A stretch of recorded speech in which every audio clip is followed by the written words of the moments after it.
one of the weirdest ones I had was green corn ice cream, and I ate the whole thing, and it tastes just like corn. Not gonna have it again. I was really naive and like ignorant of dangers. I think it just comes with the calling, maybe, like you're just put in a shield.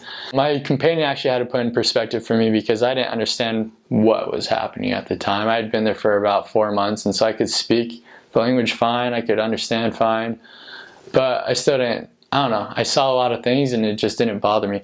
So once we were doing contacts on the street in a more sketchy part of town. Formerly the missionaries didn't go there, but me and my companion, we felt like, yeah, we can do it. And we never had any problems specifically, but once after we had got done talking with a man, he was going away and I was there writing the addresses, because typically I would write the addresses and my companion, sometimes he would write them, or you'd keep talking with people. But as we walked away from that area, he said, Elder, do you realize what you looked like there? I was like, what are you talking about? I was just taking the address. He said, yeah, well, you're about 10 feet away from these two guys on their bicycles. Bicycle guys are always trouble because that means they're poor and they've got to make money, and so the guys on the bicycle are the ones with the drugs, with the cocaine. And so I was like 10 feet away from them. They're doing their exchange there, and I'm with my white shirt and tie, white, tall, and just taking notes. Like it looks like I'm just observing these guys and like writing their details. And he's like, I'm surprised they didn't say anything to you at all. I was like, I have no clue. I'm clueless here. You're gonna have to help me out with these things, because he was Brazilian. It was definitely the heat, but as well, I remember the rain being pretty hard. Like it didn't come very much because our area was pretty dry, and there was no wind at all, and so you just got really balmy and muggy. But like I joked with my Brazilian companion once. I said, like, we would have to go inside because the rain was hurting me. It was coming down so hard. Obviously it didn't bother me, I'm tough. But yeah, the rain, when it came, they would make like trash piles sometimes in the middle of the streets. And once, like, we were running back to get cover, because there's no way no one's gonna let you in when you're soaking wet. And so we just wanted to get shelter for a little bit and try waiting it out, or get to a member's house, talk to them. And like as we were running, we saw like this huge, like 5 or 7 foot across pile of trash just floating down the street. It had like branches, it had pieces of furniture in it, but the current from the rain, it just was forming these little rivulets in the street. So it's pretty crazy that way. I've never gonna see something like that here in the US. When I got to Brazil, I noticed my companion, my trainer, because I was trained again with the language, he always flipped his pen around, and I was like, all right, I'm gonna learn it. There's a couple things I learned on the mission. I learned a little bit of the guitar. I learned how to dunk, but that was like probably my most treasured thing I can do now, is I can flip a pen around my fingers. Definitely what I learned most was how to communicate. And so my companions, they were the best. Like what initially looked like the worst companions, they're the best ones for me, because no one else could still be able to function with me and yet push me so much, because personalities were just so much different. And so particularly once I was asked to train Chilean, and he had some medical problems that weren't so controlled, I'll say. And so these things affected him emotionally, and so with stimulants he would get extremely agitated and oftentimes angry. And so in trying to train someone, you have to correct them many times, because we're all being corrected, but fortunately you're able to see just a little more the further you progress in the mission. So I was trying to do that. I was trying to help him, or at least what I felt like. Obviously our perspective is skewed, and so he would react strongly to that, and I was just questioning. I was like, how am I going to help this guy? What am I supposed to do? And I just kept praying and asking for help, and I would talk to my leaders as well, and they offered guidance and assured me that I was doing my best and that things would go well. And the patience with time, coupled with time, and genuine intentions to help always work out. And so him and I we're great friends now. He's still on his mission. He's turning about a year old on the mission now. And it's just a testament to me that if you both are there for the right reasons, if you're both willing to serve the Lord, things will always go well. But that was hard for me. So geographically, our mission was located in the state of Sao Paulo, and there's a little bit that was located in the state above, which was Minas Gerais. And so, but the majority was in Sao Paulo.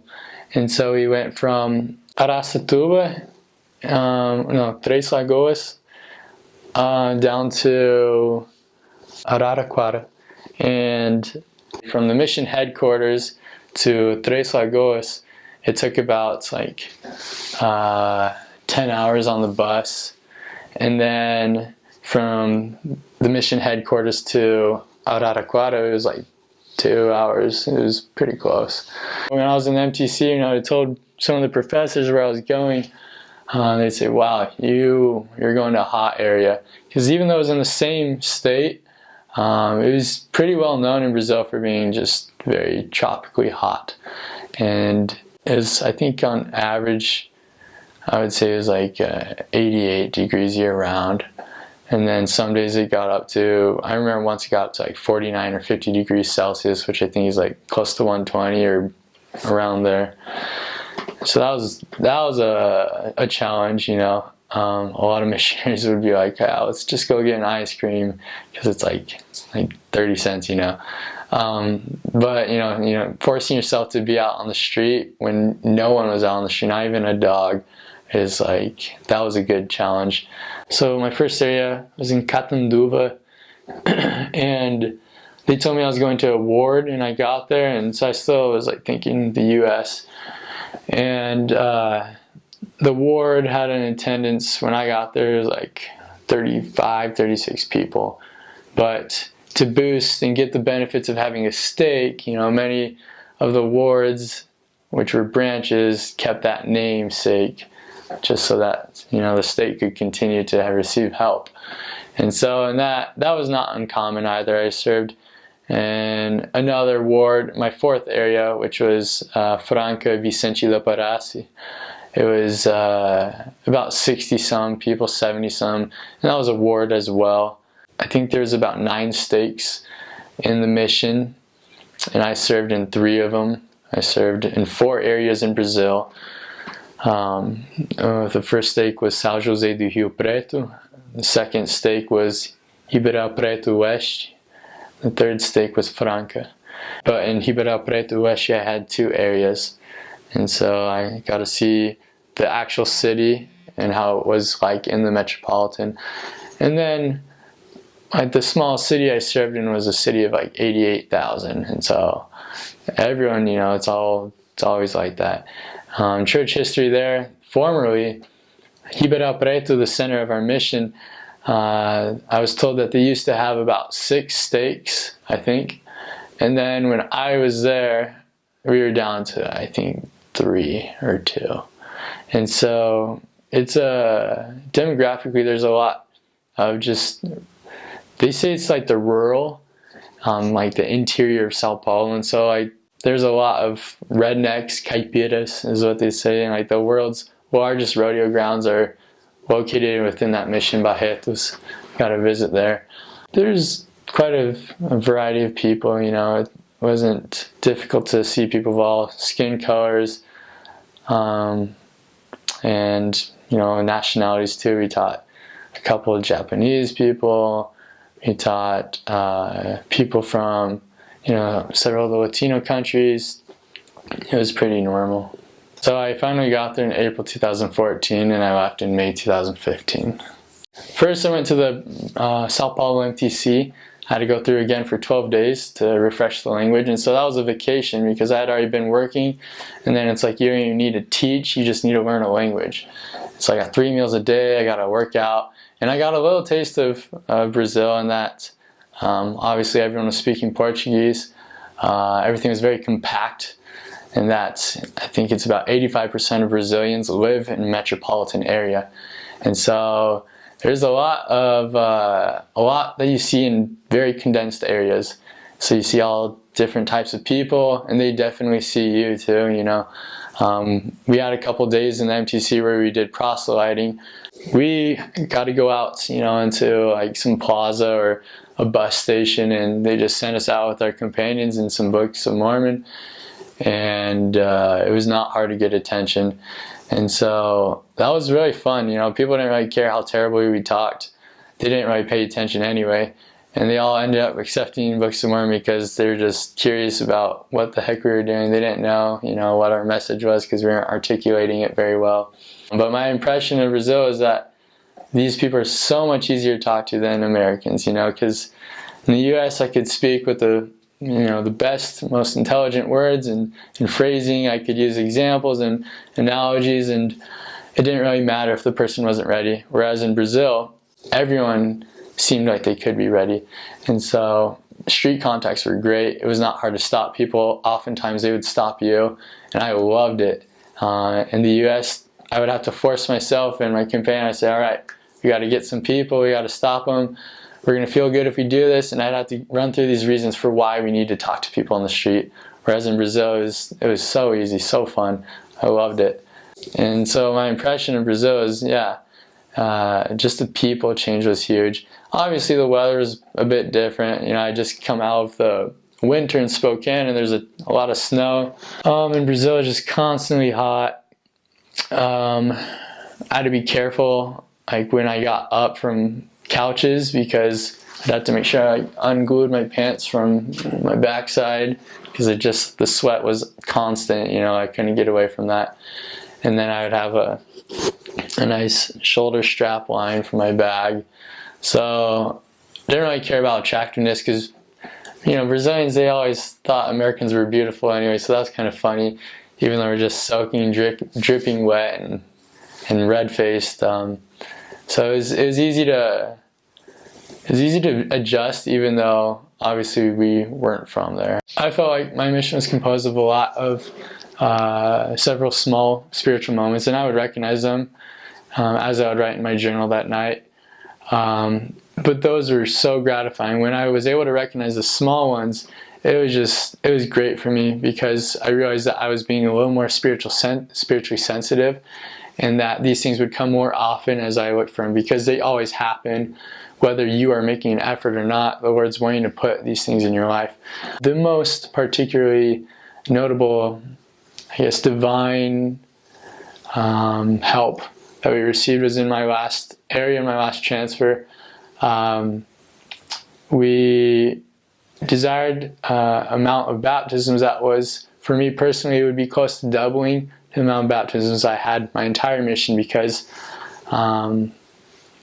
because during my mission, you know, I always thought you do your effort and the agency of other people doesn't really matter. You can leave that to them. That's not really your job. But upon receiving more information, intelligence, and understanding the gospel, really there are ways to set goals and make plans and use the Lord's help so that everything that is necessary will happen. If you do it with a good desire, with the righteous heart, and do your part, there's little to no thing that won't happen, you know, as long as you are trying to understand the Lord's will. And so we set this number for goals for baptisms, and we went to it, and we found a family of 5, and the first time on a mission ever that we set a date, and when we got to that date, every single one of them was actually baptized on that date. That had never ever happened before, and it was 5 people, and we were like just crazy happy about it. And all of them are still active. They have callings, and so it's not the fact that that happened, but just my reaction to it, because we had followed this plan so diligently and we had done our best to follow it. It sounds different, but I wasn't surprised at all that it happened. I expected the Lord to fulfill His promise because I knew we were doing our part. And so that dramatically changed my entire life. That was right at the end of my mission, and that continues to be a forceful factor in my life, and that I know that if I do certain things, I can expect incredible things to happen. And I shouldn't just be amazed and be like, oh, this is just one-time thing. This is like a freak thing. I expect them to happen now, and that's all because of this one experience. In all that I say, I talk about what I've received, and I guess sometimes I forget to say directly, why I have it. And it is because of the gospel, but, I just wanted to make sure that it's recognized that this is all enabled through Jesus Christ. So that specifically, as long as your sights are set on Him, it's pretty much impossible to go wrong. It's funny, the next step obviously in life is, there's studies and there's marriage, and I've always thought marriage is going to be the biggest decision I make in eternity, but I don't really worry about it at all. The same with the mission, because I know that if I do what I'm doing, if I worry enough about doing the right things, and if I put things in motion so that I can do the right things, the Lord's not going to let me mess up. And the same thing with school. If I put in an earnest effort because of God's love for me, that everything's going to go well. And that's just another blessing that I have from the mission, is that I know these things will happen, and I know that I don't need to fear anything. I can't really put in words how meaningful and necessary my mission was. There's no way that I could attain the amount of happiness I have now and expect even more if it weren't for the mission. My expectations are incredibly more accurate and higher than where they were before. I find that one of the things my brother told me while I was on the mission is that all frustration comes from unmet expectations. And so as I was able to be more spiritually minded because of the mission, things started working out better, and I just have a constant level of happiness now that's difficult to break. I could tell you just in these last couple of weeks what has happened in my life, and if this were 2.5 years ago or so before the mission and these things happened, I'd probably be crying, I'd probably be, blaming other people, and I wouldn't be looking to progress. I wouldn't be looking for answers, I'd just be looking for blame.